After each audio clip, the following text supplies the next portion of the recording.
Hey, what's up? This is your girl Diamond. So, last month I went to one of my favorite clubs in Houston, which is Club Big Yo. One of the promoters and the booking agent of the club, KK, she has a knack for getting some of the up and coming talents to come to Club Big Yo. So, I wasn't really for sure, what exactly, she was going to bring the weekend that I came, because sometimes I just come. It doesn't have to be some kind of attraction. But I was pleasantly surprised that she booked fire, aka Goonette, aka Little V. She is the midget stripper. Isn't that cool?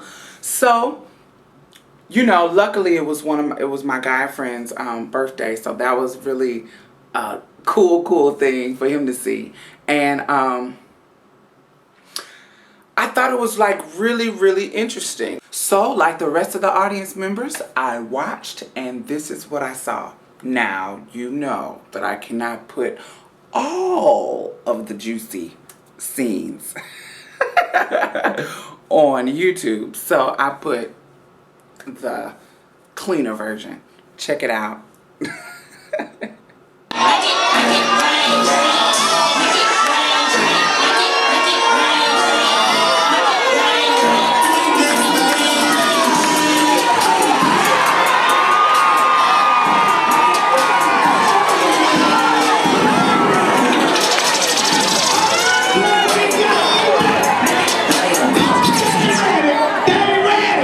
Interesting, huh?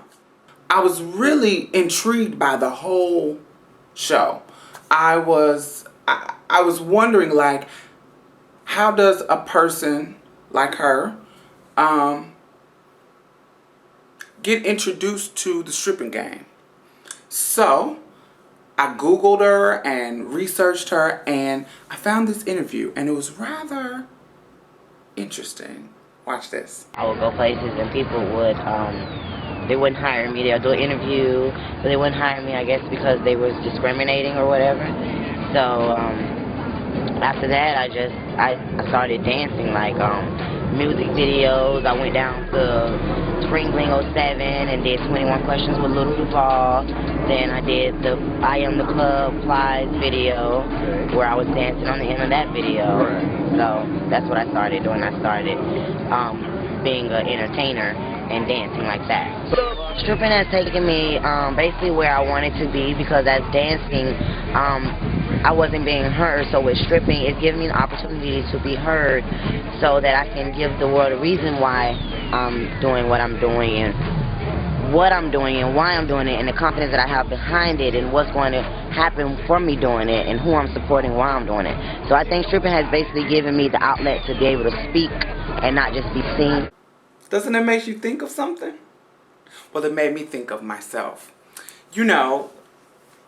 Because of discrimination and life and people, you get not forced, but it's at the time when you're in the circumstances, you're forced into so many different circumstances.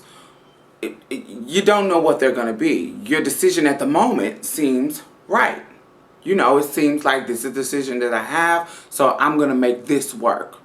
So one thing about my channel that I like to do, I like to show people the human experience, whether it be through trans life or anybody's life. And Fire's story is a perfect example of how you do not have to be in somebody's situation to understand the bottom line of the circumstances. I can imagine her going to an interview and being discriminated against just based on the fact of what she is. And so she has to go home. She has a child that she has to feed. She has bills that she has to pay. So,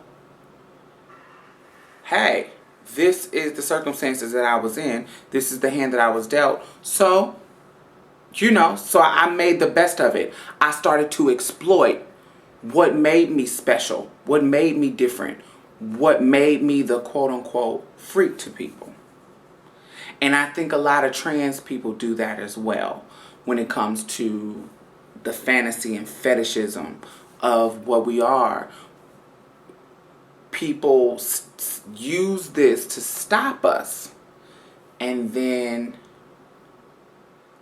we in turn can turn around and use this to advance us. One of the elements of her story that I also find just as interesting is that what makes her different is something natural. She was born the way she is, and yet and still, she is still discriminated against. Did you catch that? Everything about her that makes her abnormal is something that's God-given. What it makes me think about is all the gay people and the trans people who say, baby, I was born this way. You know, they make the argument that they were born this way.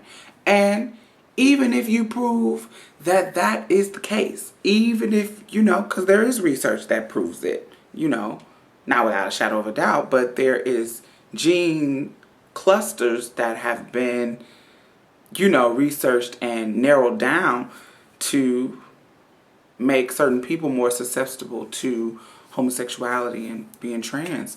So even if you can prove that, people still will discriminate against you just because you're different. Look at her. She is naturally what she is, and she still gets the same bullshit. Just embrace your difference. Embrace who you are.